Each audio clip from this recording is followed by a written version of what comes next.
හිතතුනි ජාතික නාලිකාවේ ඔබව නිරෝගී කරන එකම සෞඛ්‍ය සංග්‍රාමයේ වැඩසටහන ආයිබෝ වේවා අපි ආරම්භ කරන්න සූදානම් වෙන්නේ.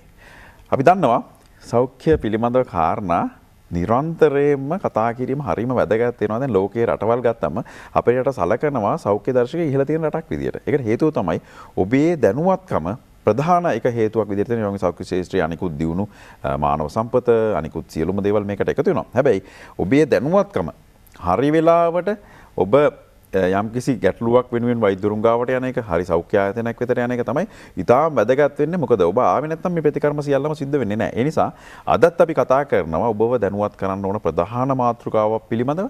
එතකොට අද දවසේ අපි කතා කරන්නේ විශේෂයෙන්ම මේ විවාහක යුවල් අතර තියෙන ප්‍රධානම ගැටලුවක්. මොනවද ප්‍රධාන ගැටලුවක් කියලා කියමු ඔයාලට මතක් වෙන්නේ.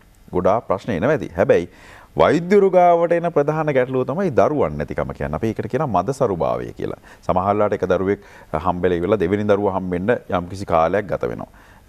හම්බෙන්න පමා වෙනවා. පළවෙනි විවාහ වෙලා ඉවරලා පළවෙනි දරුවා හම්බවීම කල් යනවා. දැන් මේක තමයි මදසරුභාවය කියලා කියන මේ සම්බන්ධයෙන් අපි විශේෂඥයෙක්ගෙන් අපි තොරතුරු දැනගෙන සහ ප්‍රතිකර්ම කොහොමද අඳුනගන්නේ කොහොමද මේ සියල්ලම දැනගැනීම ඉතාම වැදගත් වෙනවා. මොකද නිරන්තරයෙන්ම මේ පිළිබඳව තොරතුරු වැඩි වෙනවා සහ ප්‍රතිකර්ම ක්‍රම අලුත් වෙනවා. එතකොට අලුත් ප්‍රතිකාර ක්‍රමත් එක්ක කොහොමද අපි මේ ගැටලුව හඳුනගන්නේ කොයි විදිහට උදව් කරන්නේ? මොකද මේ ප්‍රශ්නේ අපි දකිනවා පවුලේ ප්‍රශ්නයක් විදිහට. එතකොට පවුලේ ඉන්න දෙදෙනාම ඇත්තට මේ දෙදෙනා විතරක් නෙමෙයි වටේ ඉන්න හැම දෙනාම එකතු වෙලා මේ පවුල දරු සම්පතක් දරු සිනහාවක් ළඟා කරගන්න කොහොමද කටයුතු කරන්න කියලා කතා කරන්නේ. ඉතින් අද දවසේ ආයුබෝ වේවා මේ සාකච්ඡාවට අපි ආරාධනා කරේ ප්‍රසව හා නාරි වේද විශේෂඥ වෛද්‍ය චාමින්ද මාතොට මහතා. ඔබට බොහොම හුරු පුරුදු කෙනෙක්. ආයුබෝන පුදුමන්න. ආයුබෝන. දැන් මේ අපි ආරම්භයේ මතක් කරේ අපි අද කතා කරන්නේ මදසරුභාවය කියලානේ. දැන් මේ ප්‍රශ්නය අපි දන්නවා අපි විවාහක විවල් අතර තියෙනවා කියලා. දැන් ඔබතුමා බොහෝ මේ වගේ රෝගීන් හමු වෙනවා ඇති. මේ වගේ හිතවතුන් හමු වෙනවා ඇති. එතකොට මොන විදිහට මේ ප්‍රශ්නේ ගැඹුර දකින්නේ? මේක ඇත්තටම විවාහ විවල් අතර සුලභ ප්‍රශ්නයක්ද නැත්නම් සාමාන්‍යයෙන් ඊතරම් කතා නොකළ යුතු ප්‍රශ්නයක් වගේද ඔබතුමාගේ අදහස? ඇත්තටම මේක සාමාන්‍ය මදසරුභාව කියන්නේ ගොඩක්ම සුලභ ප්‍රශ්නයක්. සුලභ වගේම තමයි මේක සමහර විවාහක විවල් ඉන්නවා මේක මදසරුභාව කියලා හඳුනගන්නෙත් නැහැ. කියන්නේ දරුවෙක් ප්‍රමාද වුණාට එච්චරම ගණන් ගන්න නැතුව උන් ඉන්නවා. ඒක තමයි අපිට තියෙන ප්‍රධාන ගැටලුව. සමහර කාන්තාවන් අපිට එනවා මේ මදසරුභාව දැනගෙන ඉඳලා තියෙනවා. ඒ කියන්නේ විවාහ වෙලා කාලයක් දරු පිරිස ගැනීමක් වෙලා නැහැ. නමුත් මේ ගැන එච්චරම ගණන් ගන්නේ නැතුව කාලයක් ගත වෙනකොට සමහර අවස්ථාවන් තියෙනවා දැන් අපි මේ කාන්තාවන්ට ප්‍රතිකාර කරනකොට මේ කලින් පැමිණුනොත් ප්‍රතිකාර කරන්න පහසුයි අපිට. උදාහරණයක් විදිහට දැන් මදසරුභාව වුණත් සමහර රෝග තත්ත්වයන් තියෙන මදසරුභාවට හේතු වෙන මේ වගේ රෝග තත්ත්වයන් මුලදී ප්‍රතිකාර කරොත් අපිට ඉතා ඉක්මනින් සරල ප්‍රතිකාරයකින් මේක සුව කරන්න පුළුවන්කම තියෙනවා. නමුත් රෝග තත්ත්වයේ දරුණු වෙනකන් හිටියොත් සමහරලාට ප්‍රතිකාර කරන්න අපහසු වෙන අවස්ථා තියෙනවා. ඒ වගේම තමයි කාන්තාවගේ වයස. අපි දන්නවා මේ තරුණ කාන්තාවකට දරු පිළිසිඳ ගැනීම ඉතාම පහසුයි. නමුත් වයසත් එක්ක අර කාන්තාවගේ ප්‍රජනක පද්ධතිය ක්‍රියාකාරීත්වය ටික ටික අඩු වෙනකොට මේ දරු පිළිසිඳ ගැනීම හැකියාව තරමතරට අඩු වෙනවා. ඒ නිසා වයස වැඩි වෙන්න කලින් එහෙම නැත්නම් තියෙන ඊට සම්බන්ධ රෝග තත්ත්වයන් දරුණු තත්ත්වයට එන්න කලින් මදසරුභාවයට ප්‍රතිකාර ගන්න පැමිණුනොත් ඒක අපිට ගොඩක් පහසු වෙනවා. ඔබේ දැනුවත්කම වැඩි කිරීම අපිට වැදගත් වෙන ඒ නිසා මොකද ඔබ මේ පිළිබඳව තොරතුරු හරියට දැනගෙන හරි වෙලාවේදී වෛද්‍යවරයෙක් ගාවට යාම ඉතාම වැදගත් වෙනවා මේ සම්බන්ධයෙන් ප්‍රතිකාර ආරම්භ ගන්න. තව මට කාරණයක් දැනගන්න ඕනේ දැන් අපි මේ කාරණේ ගන්නේ පවුලේ ප්‍රශ්නයක් විදිහටනේ. හැබැයි සමහරලාට අපිට රෝගීන් හමු වෙනවා පවුල තුල කාන්තාවට ඇඟිල්ල දික් කරනවා. මේ ඔයාගේ කාන්තා පාර්ශ්වතාව මේ දරු පිළිසඳින් ගැටලු වෙනවා. බොහෝ විට මේක දැන් අර පවුලේ අපි දන්නවා දැන් ඒ යුවල විතරක් නෙමෙයි තවත් අය ඉන්නවනේ. මහත්තයාගේ අම්මා තාත්තා ඉන්නවා නේද? එහෙම සමහරට ඒ බිරිඳගේ අම්මා තාත්තා ඉන්නවා, ආච්චිලා සීලා ඉන්නවා, පවුලේ අය ඉන්නවා. මේ අය අර සමහරට නිතර හමු වුණත් අහන්නේ තාම බබෙක් නැද්ද කියලා. ඒ කියන්නේ අපේ සමාජයේ හැටි. එතකොට ගොඩක් වෙලාවට කාන්තාවට ඇඟිල්ල දික් වෙනවා. ඇත්තටම මේ දරු පිළිසිඳ ගැනීමක් පමා වෙන එකට වගේ කියන්න ඕනේ කාන්තාවද? ඒක සාමාන්‍යයෙන් දැන් ඉස්සර කාලේ නම් අනිවාර්යයෙන්ම මේ ප්‍රශ්නේ දරුණුවටම තිබුණා. එතෙන් කාන්තාව පමණක්ම කියන්න ඕන වගේ තමයි.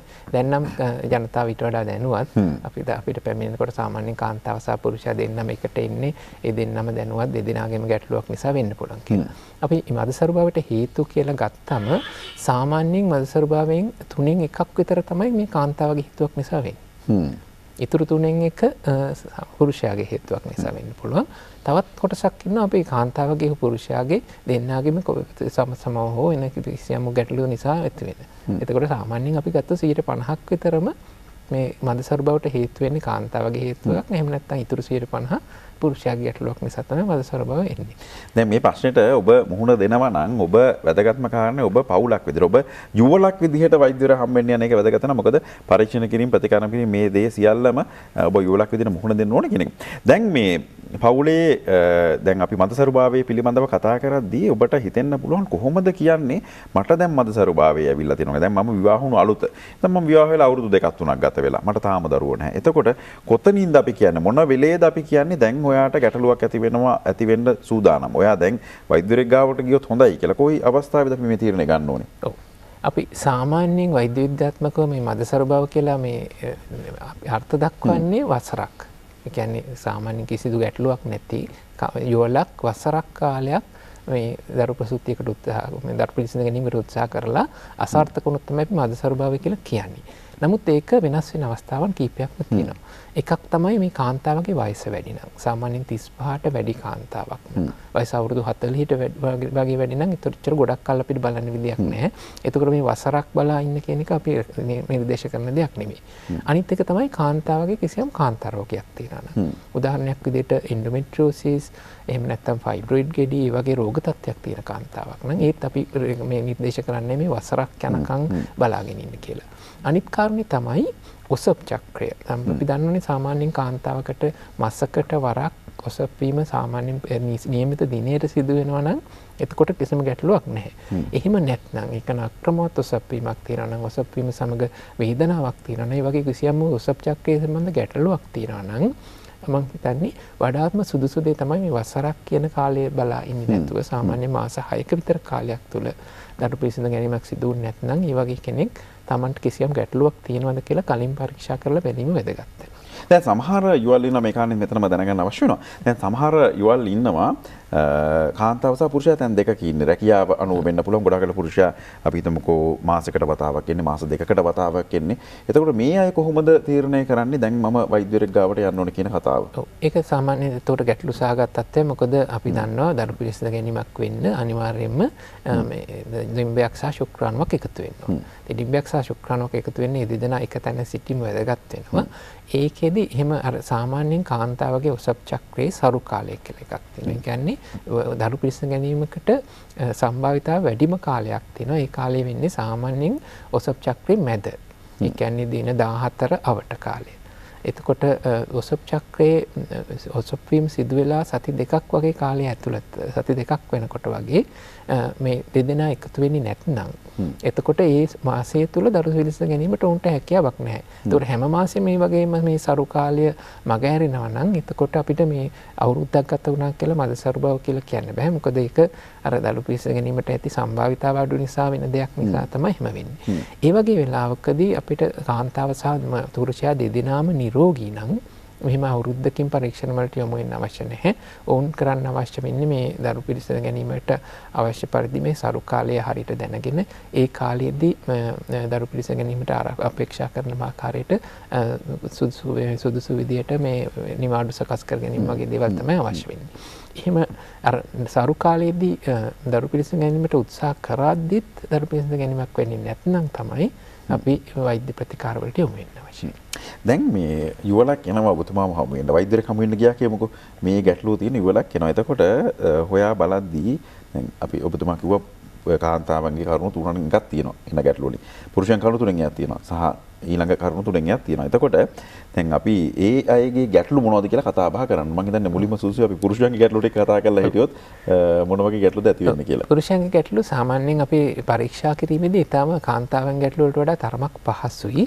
මොකද අපිට මේ ශුක්‍රාණු පරීක්ෂණයක් කරාම මේ ශුක්‍රාණු වල ප්‍රමාණය සහ ගුණාත්මක බව සොයා ගන්න පුළුවන්. ඒ කියන්නේ එතකොට අපිට මේ කාන්තාවගේ පරීක්ෂණ කරනවට වඩා පුරුෂයාගේ ගැටලුවක් තියෙනවද කියලා පරීක්ෂා කරන එක පහසුයි. මොකද ඒකේ තියෙන්නේ එක පරීක්ෂණයක් පමණයි. ඒක ශුක්‍රාණු පරීක්ෂණ සාම්පල් එකක් මේ රසායනාගාරයට සම්පල ගන්න එකෙත් විශේෂ කාරණයක් තියෙනව නේද? ශුක්‍රාණු සම්පල එකක් සාමාන්‍යයෙන් අපි කියන්නේ දවස් 3ක කාලයක් ශුක්‍රාණු පිට කරන්න නැතුව ඉඳලා රසායනාගාරයට සාම්පල් එකක් දුන්නම ඒක පරීක්ෂා කර බැලුවම කියන්න පුළුවන් ඒකේ ප්‍රමාණාත්මකව ශුක්‍රාණු නිවැරදි ප්‍රමාණයට තියෙනවද ඊළඟට මේ තියෙන ශුක්‍රාණු වල ගුණාත්මක බව කොහොමද? ඒ කියන්නේ චලනය වීමේ හැකියාව කොහොමද? මේ සාමාන්‍යයෙන් පෙනීම ඇසට පේන ආකාරයට මේ ශුක්‍රාණු නෝමල්ද මේ ටික අපිට කියන්න පුළුවන්. එතකොට මේ කරුණු වලින් එතකොට මේක නෝමල් වුණොත් පුරුෂයාගේ ගැටලු ගොඩක් අපිට එක්ස්ක්ලූඩ් කරන්න. එහෙම නැත්නම් ප්‍රශ්නයක් නැහැ කියලා කියන්න පුළුවන්. මොකද මේ ශුක්‍රාණු පරීක්ෂණය සාමාන්‍ය නම් එතකොට මේ පුරුෂයාට මේ දරු පිළිසිඳ ගැනීමට ඇති හැකියාව හුඟක් දුරට හොඳයි. එතකොට ඊට අමතරව පුරුෂයාගේ ගැටලු වෙන්න පුළුවන් දේ තමයි ලිංගික අප්‍රාණිකත්වය වගේ දෙයක් තියෙනවා නම් එහෙම නැත්නම් ලිංගික එක්වීමකට හැකියාව නැති ගැටලුවක් තියෙනවා නම් ඒ වගේ ගැටලුවක් එන්න පුළුවන්. ඒ වගේම අර ශුක්‍රාණු වල මේ ක්වොලිටි එකේ ප්‍රශ්නයක් හරි ගුණ ප්‍රමාණාත්මක ගැටලුවක් තියෙනවා නම් ඒක දෙන්න පුළුවන්. ඒ වගේ දේවල් වලදී අපිට වෛද්‍ය විද්‍යාත්මකව දැන් අපි සාමාන්‍යයෙන් ශුක්‍රාණු ප්‍රමාණය ගොඩක්ම අඩු නම් මේක නිවැරදි කරන්න කියලා සමහර අය වෛද්‍ය ප්‍රතිකාර වලට යනවා. ඒ කියන්නේ විටමින් වර්ග වගේ දේවල් ගොඩක් කාලයක් ගන්නවා මේ ශුක්‍රාණු මේ බෙහෙත් වලින් හරියයි කියලා. ඒ වගේ වෙලාවල සාමාන්‍යයෙන් එහෙම ප්‍රතිකාර වලට ගත කරන කාලය සහ ඒ සඳහා ගත කරන මේ වියදමත් එක්ක බැලුවම ඊට වඩා සාමාන්‍යයෙන් cost effective කියන්නේ අපිට ආර්ථික වශයෙන් වගේම කාලයත් එක්ක බැලුවම වඩා සුදුසුයි ඒ වගේ පුරුෂයෙකුට අර IUI කියන ප්‍රතිකාර ක්‍රමයකට වගේ යනවා නම් ඒ කියන්නේ අඩු ශුක්‍රාණු ප්‍රමාණයෙන් උනත් අපිට දරු පිළිසිඳ ගැනීමක් සිදු කරන්න පුළුවන් නවීන තාක්ෂණික ක්‍රම තියෙනවා. ඒ නිසා මේ ශුක්‍රාණු වල ගැටලුවක් තියෙනවා නම් එතකොට මේ නවීන තාක්ෂණ ක්‍රමත් එක්ක දරු පිළිසිඳ ගැනීමට යන වැඩි නිර්දේශ කරන්න පුළුවන් අර වෛද්‍ය ප්‍රතිකාර අරගෙන විටමින් වර්ග අරගෙන කාලයක් ගත කිරීම මම හිතන්නේ ඒක දැන් අර ඒ කාන්තාවට සහ මේ පුරුෂයාට දෙදෙනාම මානසික මේ බලපෑමක් තියෙනවා ඒ වගේම ආර්ථිකමය බලපෑමක් තියෙනවා ඒ වගේම කාලය ගත වීමත් එක්ක උන්ට දැන් එන ගැටලුත් එක්ක බැලුවම අපි හිතන්නේ වඩාත් සුදුසුයි ඒ වගේ පුරුෂයෙකුට අර නවීන තාක්ෂණ ක්‍රමයකට යන එක. නවීන තාක්ෂණය පිළිබඳව සහ ප්‍රතිකාර ක්‍රම ගැන දැනුවත් වීම ඉතාම වැදගත් කියලා මම හිතනවා ඔබ මගෙත් එක්ක එකඟ වෙනවා ඉතින් මේ කතාවට. දැන් අපි පුරුෂයාගේ තියෙන ගැටලු කතා කරා කොහොමද පරීක්ෂණ කරන්නේ සහ මේ ගැටලුවට ප්‍රතිකර්ම කරන්න කියලා. අපි ඉදිරියේදී මේ ප්‍රතිකර්ම පිළිබඳව තවදුරටත් කතා කරනවා. දැන් මේ කාන්තාවගේ කොහොමද පරීක්ෂණ කරන්නේ මේ කාන්තාවක් පැමිණියා මොන විදිහේ දේවල්ද අපි බලන්නේ? ඒ කියන්නේ පුරුෂයා වගේ නෙමෙයි කාන්තා ප්‍රජනක පද්ධතිය තරමක් ඊට වඩා සංකීර්ණයි. මොකද හේතුව ඩිම්බ පිට වෙන්නේ උදර කුහරේ ඇතුළට. එතකොට ඩිම්බයක් අපිට ශුක්‍රාණුවක් වගේ වෙනම අරගෙන පරීක්ෂා කරන්න හැකියාවක් නැහැ සාමාන්‍ය තත්ත්වයකදී. එතකොට ඒකෙදී අපි මේ එතකොට කාන්තා ප්‍රජනක පද්ධතියේ තියෙන අවයව වෙන වෙනම ක්‍රියාකාරී වෙනවද කියලා බලන්න ඕනේ. මේකෙදී ප්‍රධානත්වය තමයි මේ මදසරු බවට හේතු වෙන්නේ මේ මාසයකට වරක් කාන්තාවගේ ඩිම්බයක් පිටවීම සාමාන්‍ය විදිහට සිදුවනවද නැද්ද කියන එක. අපිට මේක බලා ගන්න මේ පරීක්ෂණ තියෙනවා. එකක් තමයි අපි ඩිම්බ පිටවීම සිදු වෙනවා නම් සාමාන්‍යයෙන් අපි දන්නවා ඩිම්බයක් මෝරනකොට ඩිම්බ කෝෂයේ අර වතුර තරලයේ පිරුණු අවකාශයක් හැදෙනවා අපි කියන ෆොලිකල් එකක් කියලා. මේක ප්‍රමාණයෙන් ලොකු වෙනවා සාමාන්‍යයෙන් දින 11ක් විතර වෙනකොට සාමාන්‍ය මැචුවර් ෆොලිකල් එකක්. ඒ කියන්නේ හොඳට ප්‍රමාණයෙන් ලොකු වෙච්ච ෆොලිකල් එකක් අපිට දකින්න ලැබෙනවා. මේක සාමාන්‍ය අර ට්‍රාන්ස්වැජනල් අල්ට්‍රාසවුන්ඩ් ස්කෑන් කියන ස්කෑන් පරීක්ෂණයක් කරාම කියන්නේ අපි යෝනි මාර්ගය හරහා කරන ස්කෑන් පරීක්ෂණයක් කරාම අපිට පැහැදිලිව දැක ගන්න පුළුවන් මේ ඩිම්බයක් මෝරලා එනවද කියලා කාන්තාව. මේකට සුදුසුම දවස වෙනකොට ඒ කියන්නේ සාමාන්‍යයෙන් ඔසප් චක්‍රයේ 11 වෙනි දවස වගේ තමයි අපි මේ පරීක්ෂණය සිදු කරන්නේ.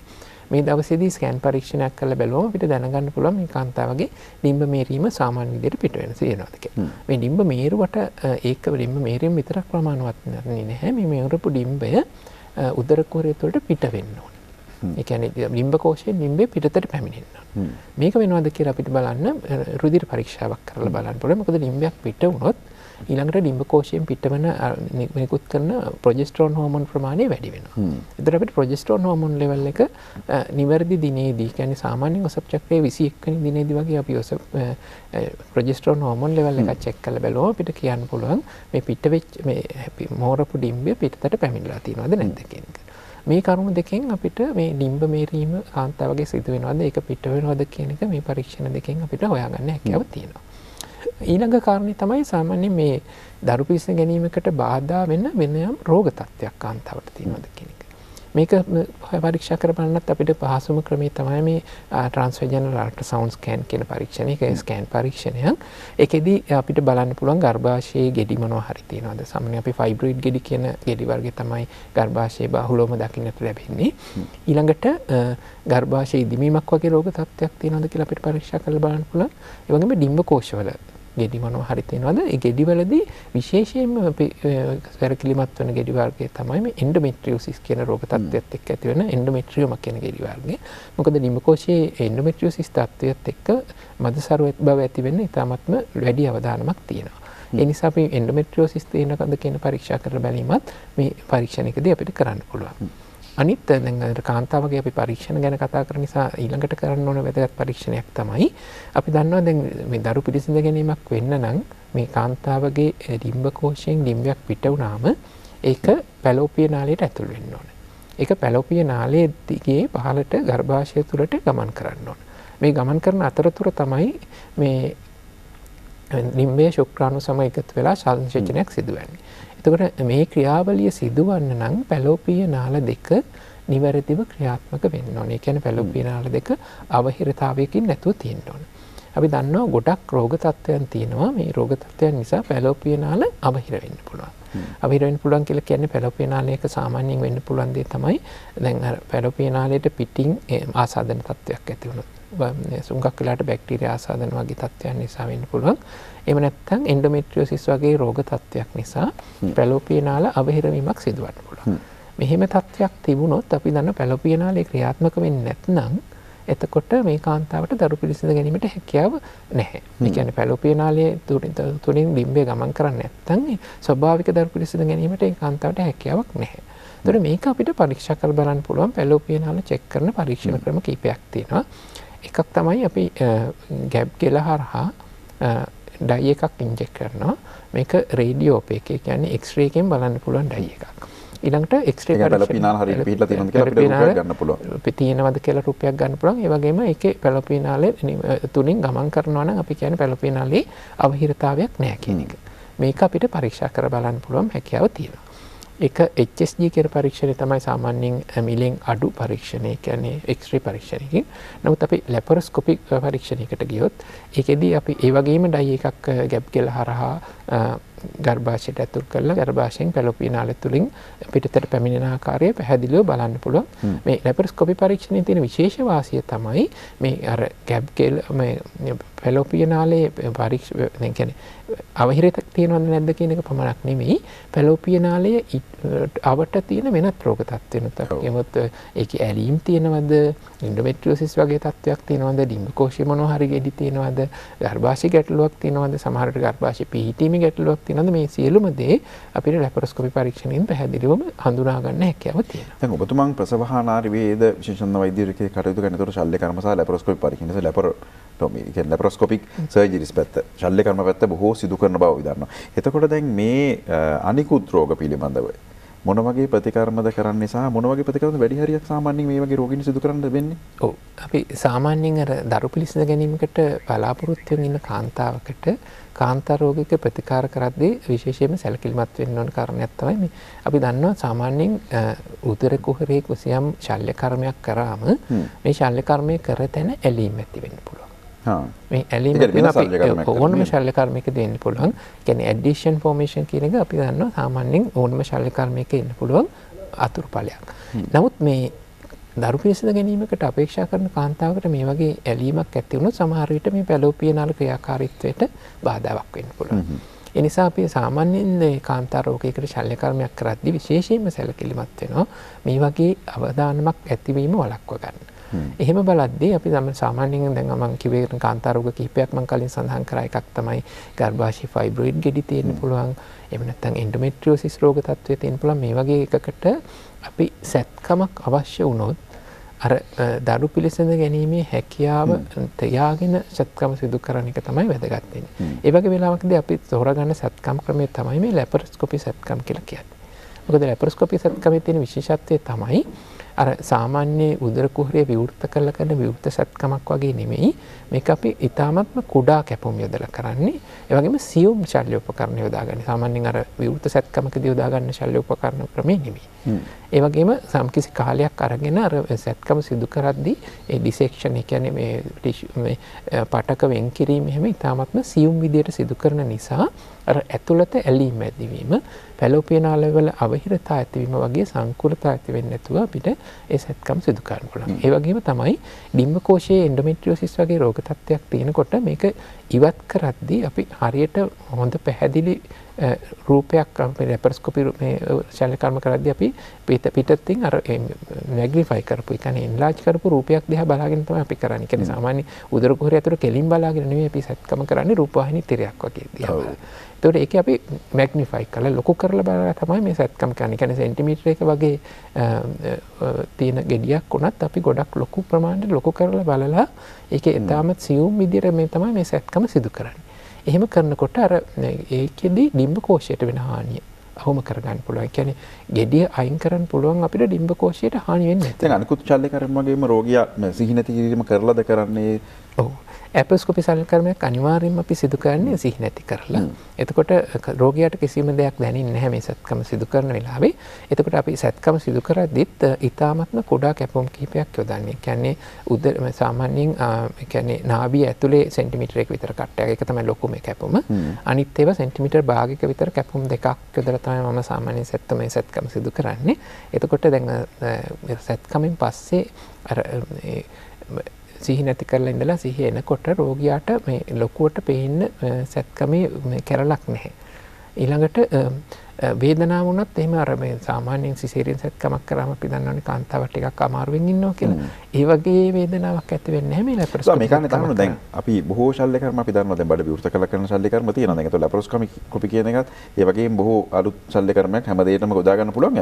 එතකොට මේ මොනවද වාසි වෙන්නේ අපේ ලැපරොස්කෝපි දැන් ශල්‍ය කර්මයේ තෝරගන්න අවස්ථාවක් ලැබුණ විශේෂයෙන් දැන් රෝගියාත් එක්ක වෛද්‍යවරයා කතා කරනවා. දැන් ඔබට මේ ගැටලුව වෙනින් අපිට ශල්‍ය කර්මයක් කරන්න සිද්ධ වෙනවා. ඒතර වෛද්‍යවරයා කියාවේ මේ ශල්‍ය කර්මය ඔයාගේ උදරේ විවෘත කරලත් කරන්න පුළුවන්. එහෙම නැත්නම් අපි ලැපරොස්කෝපි මාර්ගයෙන්ම කරන්න පුළුවන්. ඒතර මේ දේ තීරණය කරන්න රෝගියා දැනගන්න ඕනේ වාසිය අවාසිය දෙකේ මොනවද වාසි තියෙන්නේ. ඒක ලැපරොස්කෝපි ශල්‍ය කර්ම ගත්තම ඇත්තටම විශාල වාසි කීපයක් තියෙන විශේෂයෙන්ම මේ දරු පිළිසිඳ ගැනීමක් අපේක්ෂා කරන කාන්තාවක් නම් මම අර කලින් කිව්වා වගේ ඇතුළත ඇලීම් ඇතිවීම සහ පැලෝපිය නාල වලට හානි වීම ඉතාමත්ම අවමයි.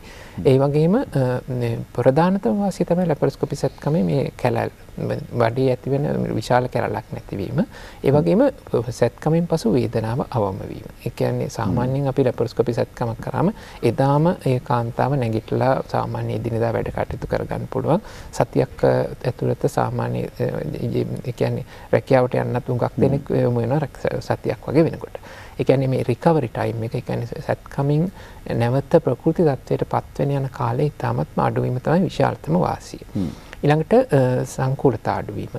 ඒ කියන්නේ ලැපරොස්කෝපි සැත්කමකදී අර විවෘත සැත්කමක වගේ රුධිර වහනය ඊළඟට තුවාලවල ඇති වෙන්න පුළුවන් ආසාදන තත්ත්වයන් මේ වගේ සංකූලතාවයන් ඉතාමත්ම අවම තමයි අපි ලැපරොස්කෝපි සැත්කමකදී විශේෂත්වය කියලා කියන්නේ.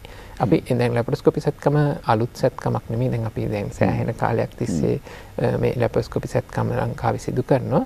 ඉදිරියේදී අපි බලාපොරොත්තු වෙන මේකටත් වඩා අලුත් තාක්ෂණ ක්‍රම ලංකාවට හඳුන්වා දෙන්න. මම හිතන්නේ නොදුර අනාගතයේදී අපි රොබොටික් සර්ජරි කියන එක ලංකාවට හඳුන්වා දෙන්න බලාපොරොත්තු වෙමින් ඉන්නවා. මේ කාරණේ විමසන්න ඕනේ. දැන් ඔබතුමාට කියනවා ලැපරොස්කෝපි ශල්‍ය කර්ම කරද්දී බොහෝම සියුම් කැපීම් කීපයක් දාන්න සෙන්ටිමීටර 1 කැපීමක සෙන්ටිමීටර 1කට වඩා අඩු කැපීම්. දැන් අපේ හිතවතුන්ට තිබෙනවා ෆයිබ්‍රොයිඩ් එකක්. හිතමුකෝ දැන් මේක සෙන්ටිමීටර 2කට 3ට වඩා වැඩි ඒ ප්‍රමාණයට වැඩි විශාල ගෙඩියක් තියෙනවා නම් කොහොමද අපි අයින් කරන්නේ මේ ලැපරොස්කෝපි මාර්ගයෙන්? ඒක මේ අපිට තාක්ෂණික ක්‍රම තියෙනවා. මේ ඊටාත්ම ලොකු ගෙඩියක් වුණා සාමාන්‍ය සෙන්ටිමීටර 10ක 15ක ගෙඩියක් වුණත් මේ සෙන්ටිමීටර මේ එකමාරක ප්‍රමාණයේ උපකරණයක් තුලින් එළියට ගැනීමට හැකි තාක්ෂණ ක්‍රමයක් තියෙනවා. අපි කියන මොසිලේටර් කියන උපකරණයක් තියෙනවා. ඒකෙන් අපිට පුළුවන් මේ ෆයිබ්‍රොයිඩ් ගෙඩිය ඊටාත්ම සියුම් කුඩා පටියක් වගේ වෙන්න කපන්න. එතකොට ඒක ෆයිබ්‍රොයිඩ් ගෙඩිය විදියට නෙමෙයි එන්නේ. ඒක පොඩියට කපලා වෙනස් කොටසක් විදිහට තමයි එළියට ගන්න. එහෙම ඒ වගේම දැන් සාමාන්‍ය ඩිම්බකෝෂයේ ගෙඩියක් වුණොත් අපි හුඟක් වෙලාවට ඒවා වතුර ගෙඩි තියෙන. ඒ කියන්නේ ඩිම්බකෝෂයේ ගෙඩිය ඇතුලේ වතුර තියෙන වගේ තියෙන්නේ. තරලයක් තියෙන. ඒ ටික අපිට වෙනම වෙන් කරලා අරගෙන ඒ තරල පිරුණු අවකාශය හැකිරුණාට පස්සේ ගෙඩිය වෙනම අපිට ඊටාත්ම කුඩා උපකරණයක් තුලින් එළියට ගන්න හැකියාව තියෙනවා. මේ වගේ වෙලාවදී අපි පාවිච්චි කරන උපකරණයක් තියෙනවා එන්ඩෝ බෑග් කියලා කියන්නේ. ඒ කියන්නේ මේ ප්ලාස්ටික් වලින් හදපු ඒ කියන්නේ මේ බෑග් එකක් තියෙනවා. මේක ඇතුළට අපිට ගෙඩිය දාන්න පුළුවන්. දාන ඒක ඇතුලෙන් එතකොට අර උත්තර කුහරයේ ඇතුළත කිසිම හැලි මේ කොටසක්වත් මේ හැලෙන්නේ මොකුත් නැතුව අපිට සම්පූර්ණම මේ රෝගී තත්ත්වයේ තියෙන කොටස මේ වෙන කොහෙවත් ගෑවෙන්නේ නැතුව අපිට එළියට ගන්න හැකියාවක් තියෙනවා. හිතුවතින ඔන්න මදසරු භාවය සහ ඒ ආශිත අඳුරා ගන්න කොහොමද කියන කාරණේ අපි කතා ඊට පස්සේ ප්‍රතිකර්ම කතා කරලා දැන් ඔබ දැනගත යුතුම කාරණා ගණනා බොහෝම ප්‍රායෝගික කාරණා දැනගත සහ විස්තර කරලා බොහොමත්ම ස්තුතියි ප්‍රසවහාන ආයුර්වේද විශේෂඥ වෛද්‍ය චාමින්ද මහතාට මහතාට අපි මේ පිළිබඳව කතා කරමින් ඉතින් ඉතාම වැදගත් වෙන බව හිතනවා සහ ඉදිරියේදී තවත් මේ වගේ තොරතුරු කාන්තාවට වැදගත් බොහෝ තොරතුරු අපි ඔබත් සමග බෙදා හදා ගන්න සුදුසුයි. දැන් මේ අද සූදානම් වෙන්නේ ආයුබෝ වේවා ඔබේ සෞඛ්‍ය නිවැරදි කරන විශේෂාංගයෙන් සමුගෙන යන්න. ඔබට සුව දවසක් සුව සතියක් ප්‍රාර්ථනා කරනවා. අපි තවත් දවසක ආයුබෝ වේවා සමග අපේ සෞඛ්‍ය ගැන කතා කරමු. ආයුබෝ වේවා.